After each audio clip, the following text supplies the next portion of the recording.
میں نے ایک 4 ویلر خریدی 3 لاکھ روپے کی، اسے 3 مہینے کی مدت پر 3.5 لاکھ روپے کی بیچ دی، تو کیا یہ معاملہ درست ہے؟ درست ہے۔ آدمی اگر نقد کوئی چیز خریدنا چاہے تو قیمت کم کر کے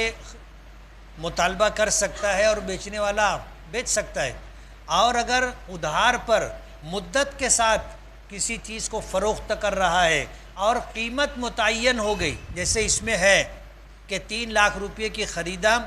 اور پھر اسے 3 مہینے کی مدت پر 3.5 لاکھ کی بیچ دیا، تو 3.5 لاکھ رقم طے ہو گئی۔ اب اگر یہ مدت بڑھ بھی جاتی ہے، یعنی بجائے 3 مہینے کے 4 مہینہ ہو گیا، 5 مہینہ ہو گیا، تو یہ جو قیمت متعین ہے 3.5 لاکھ، اس میں اضافہ نہیں ہوگا تو یہ کاروبار جائز ہے۔ اور اگر وقت کے ساتھ اس میں اضافہ بھی ہوا کہ 3 مہینے کے لیے 3.5 لاکھ، 4 مہینے کے لیے 3,60,000، 5 مہینے کے لیے 3,70,000،